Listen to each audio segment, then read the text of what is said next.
Today's topic is essentially how men unplug and how we cope once we're brought to the red pill. So how we basically deal with the unplugging process. We were talking offline before we went live, and I think the best way to do this is really kind of talk briefly about what trauma you experienced and why it brought you to the red pill, and then what your coping mechanism was to that, like what solutions you assigned to that problem. Anybody want to go first on that? I guess I will. Man, there you go. Go ahead. All right. Do it. I've written a few articles on, and I actually mentioned it in my 21 convention speech, which I call the Fantastic Four: Amy, Carla, Darcy, and Susie. And obviously, I experienced, like every guy here, I experienced, tremendous heartbreak. I was married for 7 years, and the thing is I was very fortunate in many regards. The first thing is that my marriage wasn't terrible. We didn't have any children. When we got divorced, we didn't have any children and we didn't have any money. So it wasn't like she took me to the cleaners. Our divorce was literally $12. We paid that to the clerk of court, paid our $12, went and said hi to the, went before the judge and said, hey, yes, we want to be divorced. And that was that. We actually went to Starbucks and had a sandwich and a coffee after that. She's told me about the guy that she was dating, who she is now married to. The joke's on her because he has 5 kids before he married. So I'm winning there, but my marriage wasn't that bad. The relationship I had with Amy, that one was bad. I'm not going to get into the details. You guys can definitely check that out on Patreon. All I can tell you is that the guy that she ended up leaving me for is now dead, indirectly because of the guy she was cheating on him with, number one. Number two, when I met her, she was 19 years old and had a 6-year-old, which means that she had him at 13 years old, which means she was fucking at 12 years old or younger. Number three, the guy that died is the father of that kid. He was my age. So he impregnated her when she was 12 or 13, when he was 30 years. It's one big redneck trailer park love triangle. Definitely altered the course of my life. But interestingly enough, the relationship that led me directly to the red pill was the most insignificant. Long story short, I had just moved to Vegas and I was there for a month, got a call center job. And of course, at a call center, that's, basically a breeding ground for fucking your coworkers. And by the way, I think we're all pretty strong. I think we're all strong proponents of, just like Alan Roger Curry said at the 21 convention, don't get laid where you get paid. Well, one of the exceptions to that rule used to be a call center. You can fuck whoever you want. You weren't going to be #me-too'd, at least not then because it didn't exist, if you're the number 1 through number 5 sales guy. I was a great salesperson, so there was never a worry about that. So I started dating this girl. We hooked up. We all got sloshed at the club. We went back to her place. I fucked her on one of my friend's futons, and that apparently, that was the relationship. A week in, I discovered that she was a low-quality chick. Number one, she was a single mom. She said her own son was insufferable. She was just divorced, cheated on her husband, blah, blah, blah, blah, blah. But I stuck around for 2 weeks longer on account of the sex was great, right? And she wasn't that good looking girl. She was maybe a 6.5, maybe a 6, I don't know. But she had big boobs. So that's, that was, and she was 100% Mexican, big boobs. She had terrible breath though. That was weird. Anyway, so I drove to her house and after 3 weeks I said, all right, Susie, this is it. I'm done. And the odd thing was that she was completely indifferent about it. She said, okay, if that's what you want. This is a girl who told me she loved me after 4 days of dating. I was confused, but I said, hey, you know what? No drama, no problem, whatever. So I go home and a mutual friend calls me and says, yeah, I just talked to Susie. I was like, yeah, I dumped her. She's like, yeah, she seemed pretty bent out of shape about it, but she's getting ready to go out on a date. She's been talking to this guy and she's really excited. And I was like, what? Again, I wasn't hurt because I wasn't with her long enough to develop any real feelings, but I thought to myself, why is it that she was able to just jump off of my cock and land squarely on someone else's? So I Googled, why do girls get over breakups so easily? I came across 2 websites. One was menarbetterthanwomen.com. The other one was Return of Kings. And that changed my life. From then on, I dove headfirst into red pill knowledge. I don't think I really used anything as a coping mechanism because I think we are all red pill aware, but we grow up in a gynocentric society. And so we're not really given permission to say this stuff out loud or to act on it. But finding the red pill for me gave me permission to be the man that I knew I was supposed to be. There were some good and some bad things about it. Of course, you go through the anger phase because you're like, wait a minute, she cheated on me and she cheated on me. And my mom said to do this, but that clearly wasn't the truth. And a lot of guys have to watch out. This is one, the anger phase, and I'll end it here. The anger phase is by far and away the most dangerous phase of the red pill. It's necessary to go through. But if you'll fuck around and get stuck in the anger phase, and then you become a low-level MGTOW.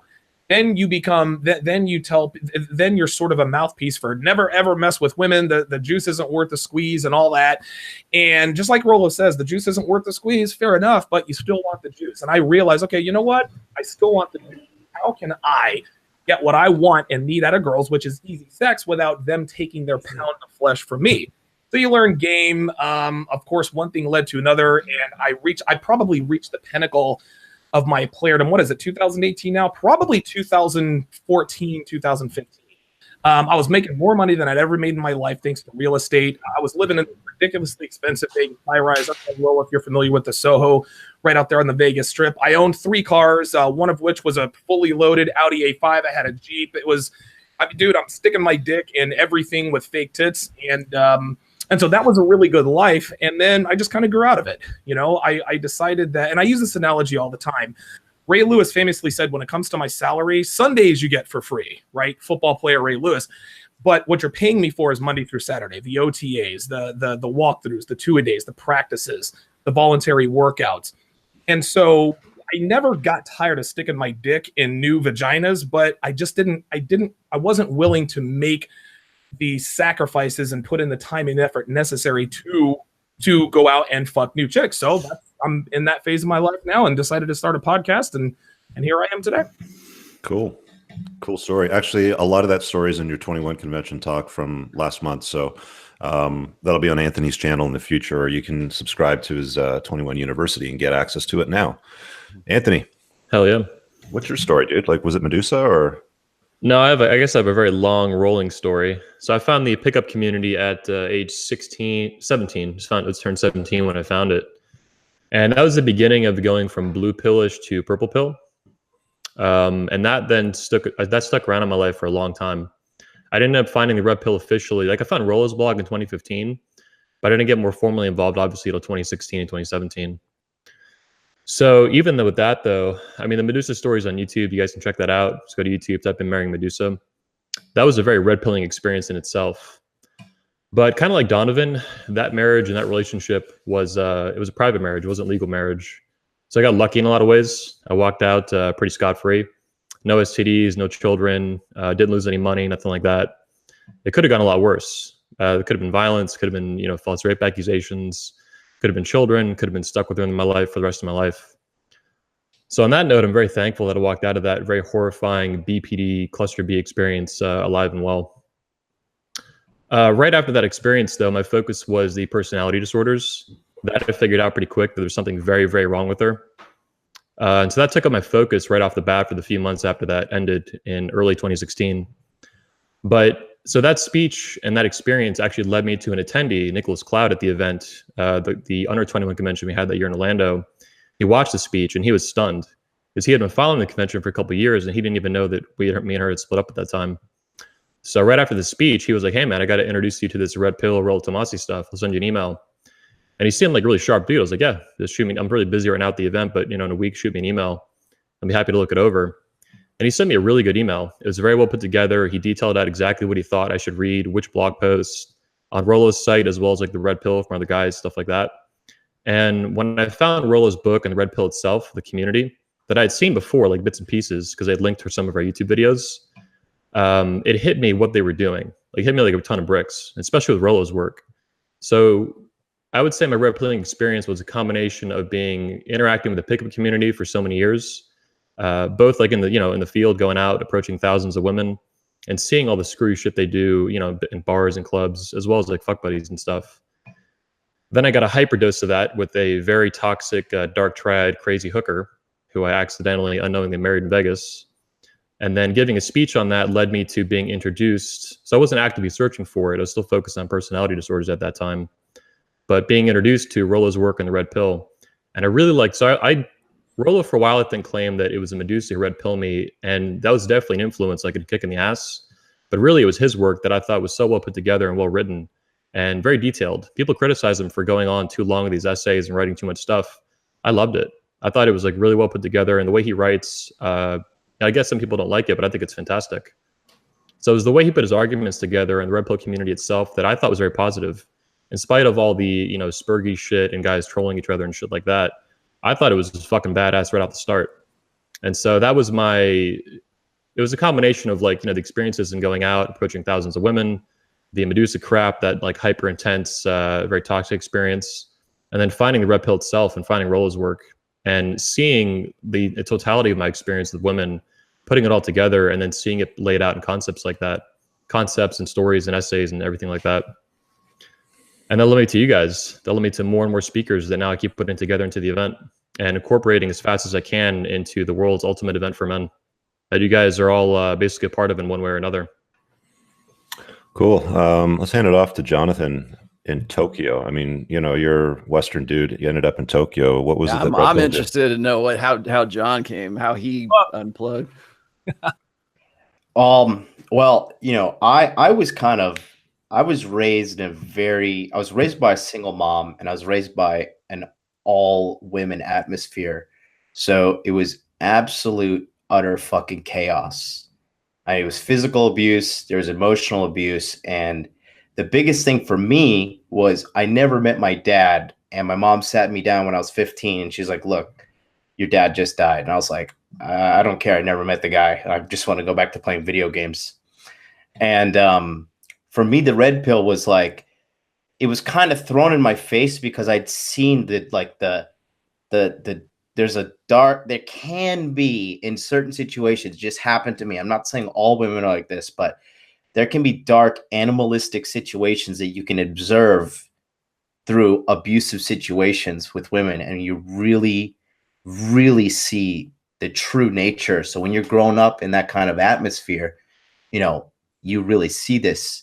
How I came to the red pill, I was kind of a natural, but my mom forced me into church when I was younger. So I was always under the impression that sex is bad and premarital sex is a sin. And like, you always have to be looking over your shoulder because the rapture is coming. So it was like they kind of brainwashed it out of me. And then I kind of came back to it. I guess I can liken it to Empire Strikes Back, when Luke Skywalker is trying to lift the X-Wing out of the swamps of Dagobah. Like, I knew that there was some kind of way or reason or logic in regards to attracting women, and I couldn't do it consistently. So I just started researching online. I got my degree in psychology, and through just my international experience, I started coming to the realization that there was something that I was missing. And in addition to that, I believe that there was something wrong with American women. And that kind of led me to the whole, like, leaving the States and everything, because I mean, if you go outside the States and you live in a non-Western country, you know, it's like eating filet mignon every night, and then out of nowhere you just get downgraded to only Big Macs. And that's what it was when I went back to the States.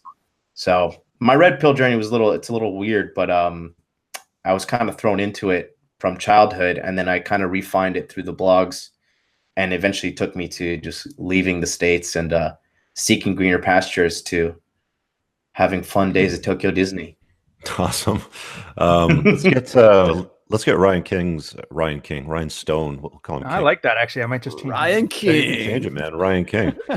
So what's your Batman origin story, brother? Fuck, I know this, saying full well that I just ranted about it for like 2 weeks. I like to brag that I'm the only guy who wasn't red pilled by a woman. For me, it was the military. That was my bitch. So short story is, I was kind of one of what Illimitable Man describes as the Lost Boys. Didn't really have purpose, did the things you're supposed to, university, raised on a ranch, all that crap. The military was kind of nice. I bought into the whole queen and country and the meritocracy thing. And then moved to Montreal, was hit by a car, and it put me a little behind on my workload. And eventually I had a lot of pressure put on me. And this was right around the time, Rich, you might remember this, Jeffrey Delisle. He was a Canadian guy who worked at Trinity who got picked up for selling top secret stuff to the Russians. So right about that time, everybody was panicking. And then my boss saw an opportunity to replace me. And so he put me up on espionage along with about half a dozen other charges. And it was right then that, and things started to get pretty rough there. I started having anxiety attacks and all that. Wasn't so much that was going on because I'm like, whatever, I didn't do anything. I shouldn't have to worry about it. It's that everything I had been trained about military law up to that point, and they were just throwing it all out the window and doing what he wanted to do. Very Machiavellian. So, and then typical, when a guy's down, who do you look for support? You look for your woman. And let's just say the whole world kind of came, and my worldview kind of came crashing down all at once. So between all that, I got cold, did a hate fuck in the shower and moved on. And then from there, just kind of went balls deep into the red pill. And I'm not going to lie, I actually kind of look back to that with a little bit of happiness, I guess, because I probably, if I was been one of those guys that would have just been the jaded cop collecting his pension, muddling along, if it wasn't for that big kick in the ass there. So it's like when your dad beats you and you decide never to beat your kids again. Like, it's a good lesson. You just can't take credit for it. And that's when I started doing things. I basically wrote like a madman, read everything that I could get a handle on. And it's where I developed things like I've been tweeting lately about the gym bag routine, which is a nice and typical, because I used to be mystery method back in the day. You start building routines to help you internalize concepts. And it was a couple dozen of those. And it made it a lot easier because, I mean, you can read it in a book, but until you start actually practicing it, it's hard to internalize this stuff.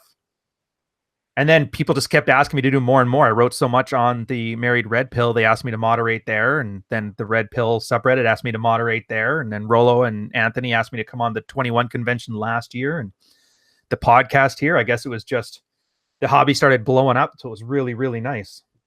And then, like Anthony, I kind of focus on the psychology aspect of it. I figure at the end, we're all just, how's Scott Adams call it? Just moist machines or something like that. Yeah. Yeah, that's robots. So I'm like, well, at this point, you might as well start learning more about human interaction. I mean, the whole thing's kind of based on Evo Psych anyway. So yeah, and then the funny thing was, when you think back, I actually resonate a lot with how Modern Life Dating there is talking about his childhood. Because there's a lot of things at the time you don't have a frame of reference as a kid. Like, my parents were divorced when I was 5. My stepdad was kind of ogreish because they didn't really have any healthy coping mechanisms for basically, wifing up a divorced mama too. And so I turned into one of what Rollo calls the promise keepers, where, he treated my mom so bad, I'm never going to do that to a woman. Not realizing that, when women complain, it's not because they don't like a guy. It's just because they have emotions they need to get out. So, and I kind of go over that in my post, replacing our fathers, which I'm moving over to the main site there. So yeah, and I'd say the big thing that's awesome that I learned from this is that you kind of need a little bit of trauma in your life, or you're never going to grow. We just, our egos, it's too hard for us to justify things until it's basically slapping us in the dick. That's my Batman origin story. There's nothing like getting slapped in the dick, right? That's it's like a cold shower.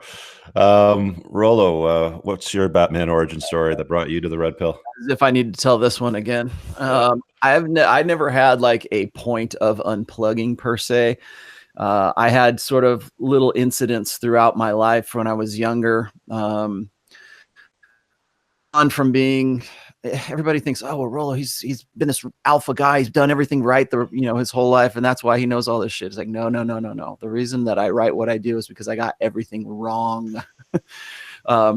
So I've gone from being kind of like this blue pill beta guy when I was in my high school years to sort of being this alpha guy in my semi-pro rock star years, and then meeting up with a borderline personality girlfriend that I had for about 4 years, and then just a series of things. I've played the role. I've played lots of different roles. So I throughout those years, I didn't realize what I was doing until I started kind of studying this, or I had some incidents happen in my life. I think the first one was when I was dealing with the BPD girlfriend, I came across the work of Dr. Warren Farrell, which was Why Men Are the Way They Are. And that was a book that was written in the 80s. And it was sort of like the larval stage, I guess, of my unplugging, because it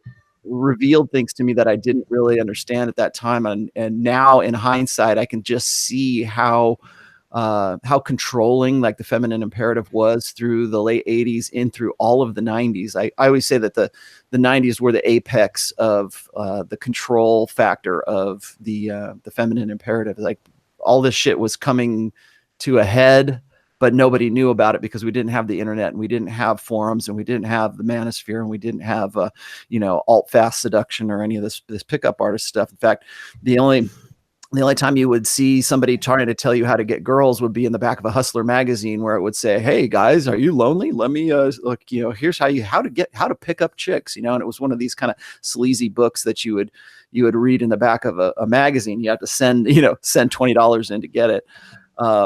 And that was kind of like I said, that was kind of my beginning point. And then later on, once I broke up with her, and that was a very, very ugly breakup. I turned into somebody that, I was close to being like what Vox Day would call an omega. I was that low in life. And then I took probably about, I don't really think, I guess I went monk mode, but I didn't really considered at that time. I just sort of like laid off everything and decided that I was going to make myself my mental point of origin, because I was doing some sort of I want to call it soul searching, but I had some introspection, and I decided that I wanted to start concentrating on my own self.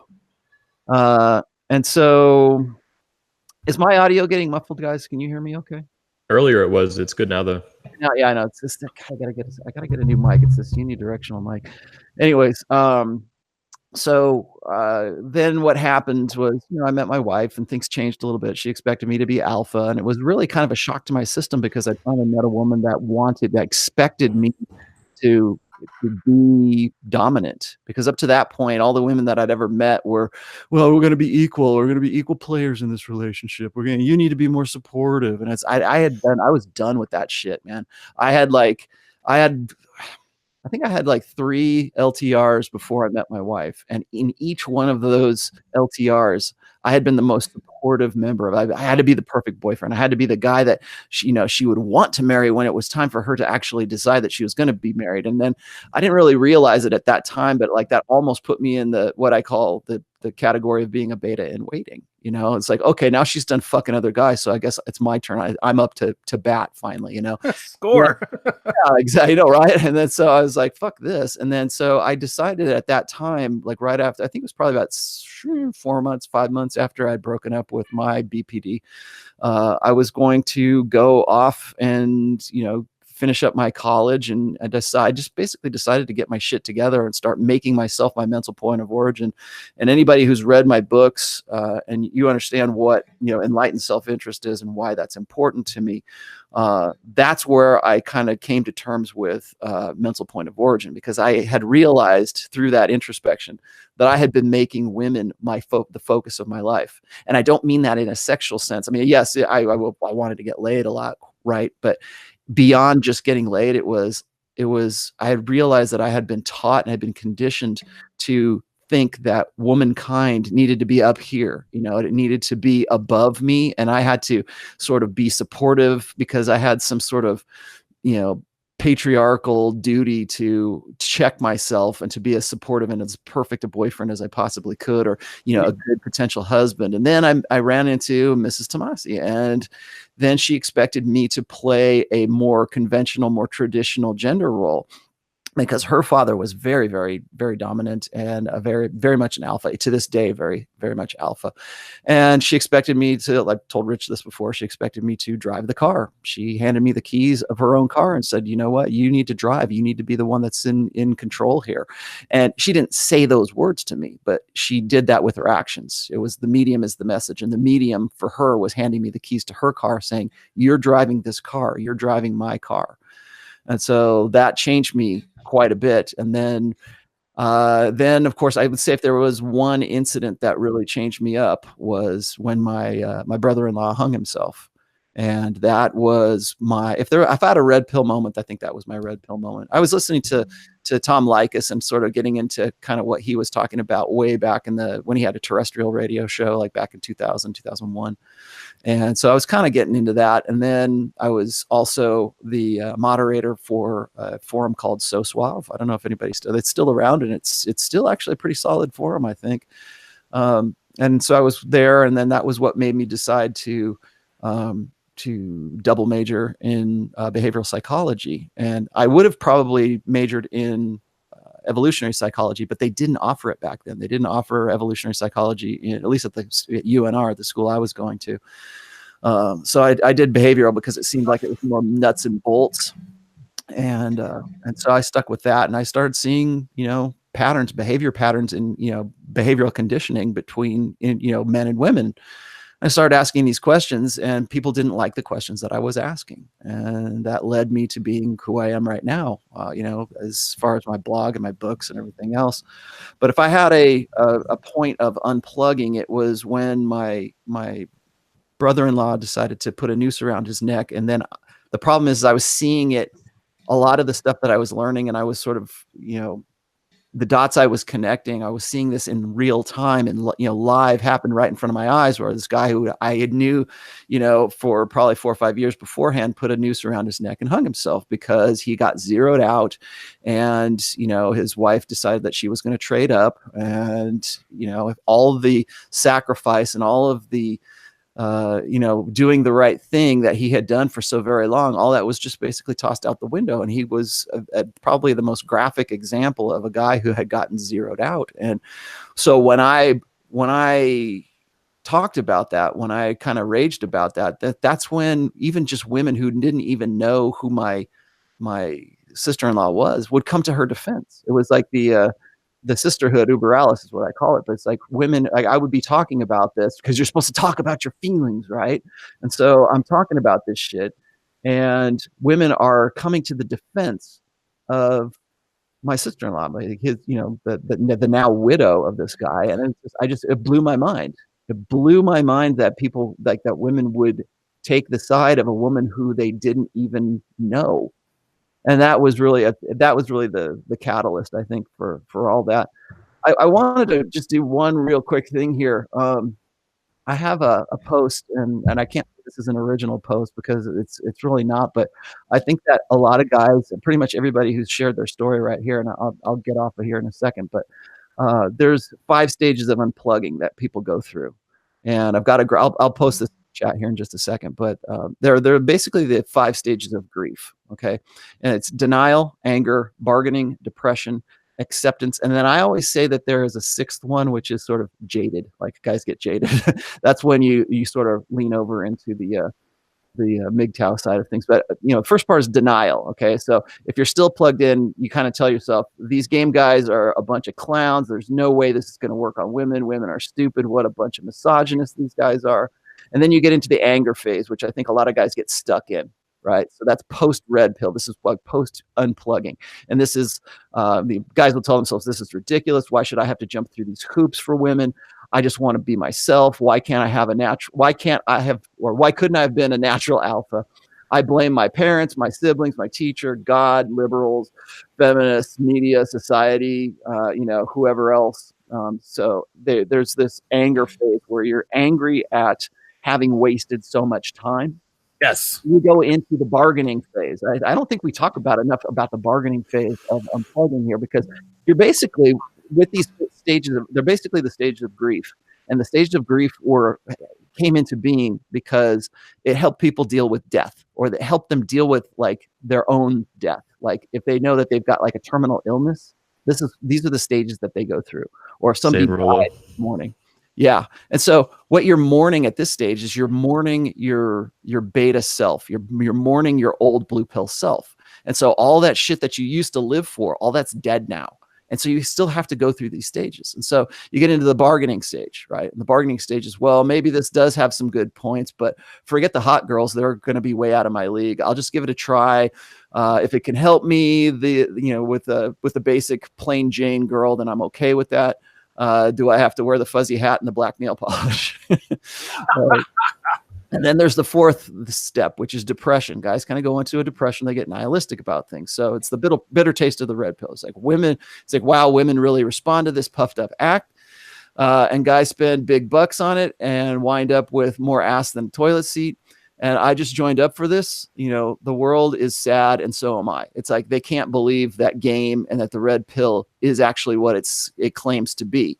And so they kind of like get a little bit depressed about that. This is where the guys go into sort of that black pill mode, and they go into that nihilistic side.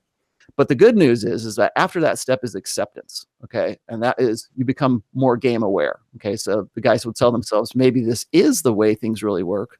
I guess I should give up the gender relations mythology I've been holding on to. And hey, what do you think of these? What do you think of these neg hits I came up with?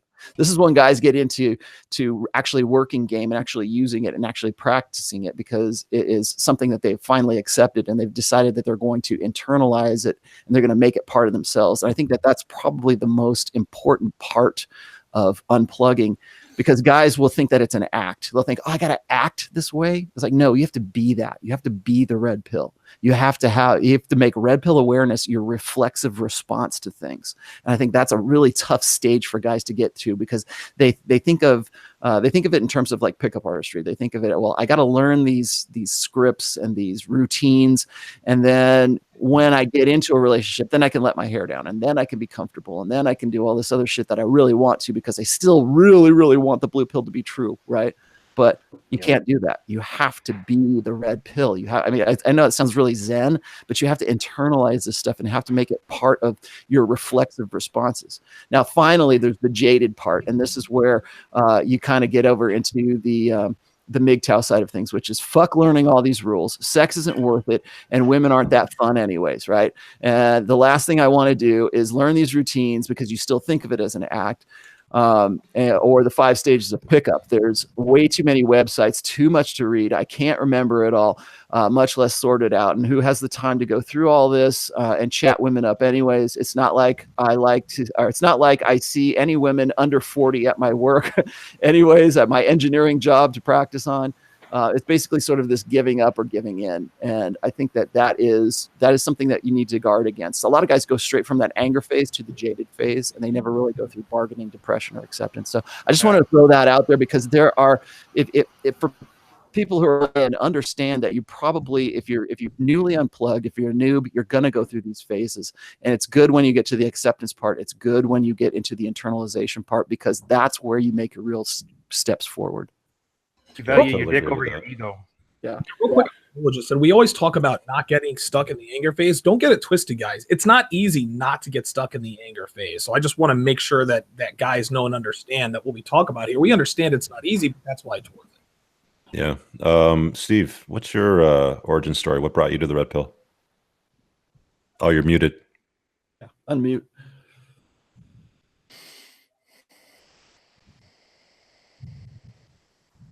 All right, y'all can hear me now? There you go. Yeah. So I was running my mouth. Okay.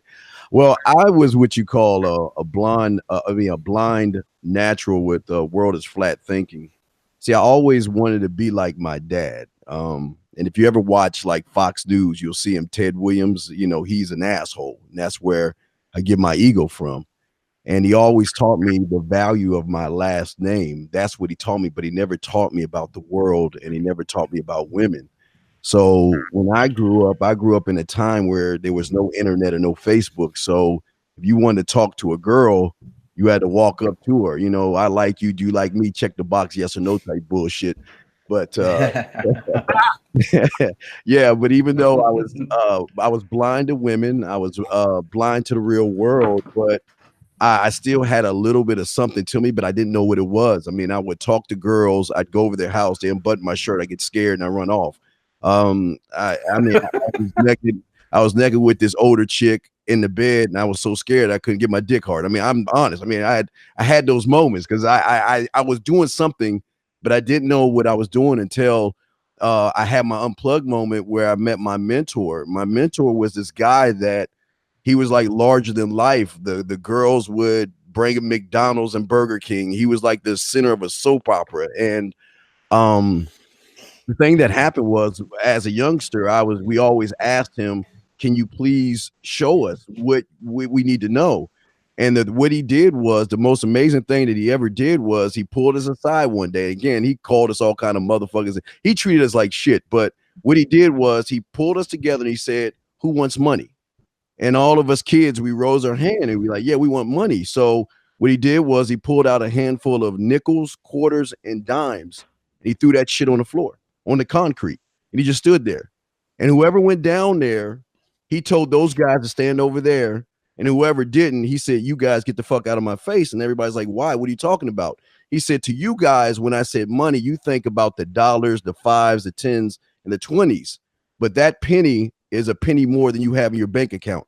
That nickel's a more 5 cent more than you have in your bank account, which means is that you have to want it. But it's not just saying I want it. It's the behaviors that have to line up to the want. And what he taught me was there are things you know, there are things you don't know. Then there are things you don't know that you don't even know. So what I learned was that my mindset, it wasn't my money, my clothes, my cars, my fame. It is what I thought of myself and how I think of the world and how I see the world. And I believe that now I am the king of my castle. I will never allow a woman to do anything to me whatsoever that I don't choose to do. But as I grew with that, I did a little bit of gigoloing and shit, just a little bit for a few years and stuff. But I got out the game in 99. I got married, got out the game. But I've been teaching for over 25 years. But the thing that a lot of young guys need to understand, and like we talked about this week with Rolo and Donovan, is that it's my name, but it's not just my name. It's my behaviors that attach to your name. And it's how you speak, how you talk, how you text, how you walk, how you think. They all have to be congruent and they have to go in one way.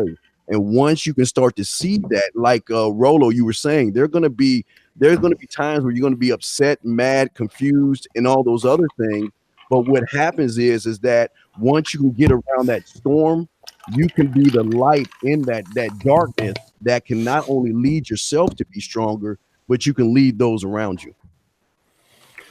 Yeah, I've got an interesting story, and then I know Anthony wants to do a quick update before we take calls. Mine's a bit of a blend of the the girl that brought you the red pill, and Ryan's story was something outside of women. Went through divorce. I mean, I was 38. Just married the wrong girl, didn't work out. Went through through the divorce machine and learned what that was like. Which wasn't what red pilled me, surprisingly enough, but it definitely was the lowest point in my life where I actually contemplated suicide. And then around the time I was going through the divorce and during and sort of after it for about an overlap of 3 years, I was lobbying the Ontario government for a bill that was in legislation that was going to basically wipe out an entire industry that I was working in. And that was eye-opening because everything that we had done up to that point in the business was with the customer at the center or the origin of what we were doing, which was to save them a ton of money.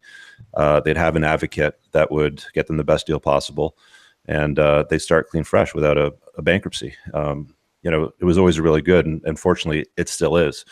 Either way, by the end of that, we actually figured out a way to survive that. Our entire competition pretty much got wiped out, but that business is still running. But that really drained the batteries for me. Like, that was a really shitty time too, just seeing that even though you can do the right thing, somebody else that's got deeper pockets and more influence can just squash you. You're like David versus Goliath when it comes to that. I mean, they always tell guys, I put out a tweet yesterday, and it said, they always tell guys, just do the right thing. They tell women, do the right thing for you. And I guess that's that was the third thing that pushed me to the red pill, was the single mommy episode. And I was like 40, 41 at the time, in around that age. And it was like, I'm a fucking middle-aged man and I am unable to function over my experience with this woman. And a friend of mine at a men's retreat said, you got to check out The Rational Male. And that was like, I don't know how to describe it. It was almost like this, like, cleansing. A lot of guys get pissed off when they're taking to the red pill and they understand, the world for what it works. And it was like, I looked at the entire world differently. I looked at women differently. I looked at relationships differently. I looked at the business world, the government, everything differently. And kind of as like an actionable note, like an action step, which we kind of opened up with, it definitely makes you more functional. I feel better. You just have to accept it. It's medicine's never, like, medicine that's going to work is never going to be, it's not going to taste like lemon meringue pie. It's going to be awful. It's going to be terrible. You're going to feel like shit for a bit, whatever that period of time might be. But when you take medicine that's effective and works, it has the ability and the opportunity to change your life for the better. And that's what I got out of it. It was just a cleansing of beliefs that didn't serve or work, and an update of things that did. And if anybody's a fan of my channel, they've watched it change dramatically over the last 4 years, and that's where kind of my origin story came from. But I want to toss it over to Anthony, and then we're going to start taking calls. Cool. Thanks, Rich. So I wanted to clarify a few things I kind of glossed over earlier. I've always been building my company, the 21 Convention and 21 Studios, since I was 17 years old, so over 12 years now. And I think having done it for so long, and I've never had like a 9-to-5 or some shit like that. So I've never been in like normal culture with work or with women. I've always been outside of that since I left the house. So I want to kind of clarify that, because I think that causes me to gloss over some like really serious shit, like it's normal, and it's like totally not normal. I literally married a hooker, for example.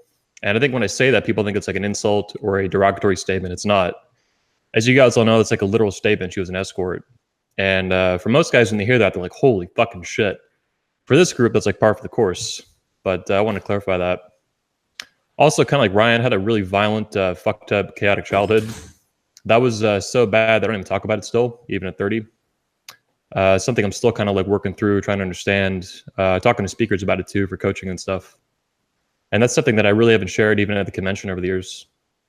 And I think it had definite involvement, obviously, with blue pill stuff, purple pill stuff, the relationship with Medusa, everything like that. Another thing too, one of my biggest red pill moments after finding the red pill itself, like officially in 2016 and Rollo's work, one of the biggest realizations is that even after all my experience with women, all the women I'd banged, approaching 7,000 women at that point, or like 6.5 at that point, I did not understand women.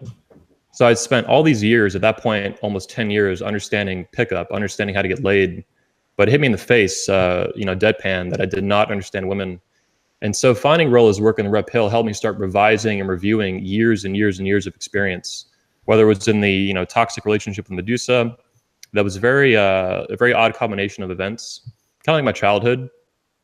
My family was not poor growing up, but it was extremely violent, chaotic, which I think is unusual. Usually you'd have that with like a lot of extreme poverty. And there was points where it was like, really dramatic bankruptcy and stuff like that.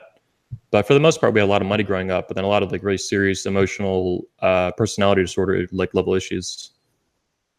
So yeah, I kind of wanted to kind of clarify that stuff, that some of the shit I go through, I just gloss over it like it's normal, like accidentally marrying a hooker in Vegas, which is really funny, putting it out like that. But it's also like very serious, and it's very unusual. Stories on your channel, and I also interviewed you about a year ago too. I mean, we had a deep conversation about it too. It's a fucking crazy story. If you guys haven't seen it, then just search for Anthony Johnson, Marion Medusa. You'll find it for sure. Second. What? Yeah. It's that frame of reference is a huge thing. You're totally right there. Obviously, you just don't know any different. So for you, it's normal until you start talking to other guys. Well, yeah, exactly. And one of the things too, I realized about a year ago is that my childhood was so fucked up and violent and insane that living with a literal crazy dark triad hooker was actually a better experience than that. And that was a frame of reference that I didn't even figure out to maybe like a year and a half ago. It's just a comparison basically, but it was kind of a moment for me. I was like, wow, like that was actually a lot more normal than what I grew up with. So I've been through a lot of the same shit you guys, or very similar shit to what you guys have. Like Jonathan here from Modern Life Dating and Ryan. So I've been through that. I just don't talk about it as much. But at some point I probably should.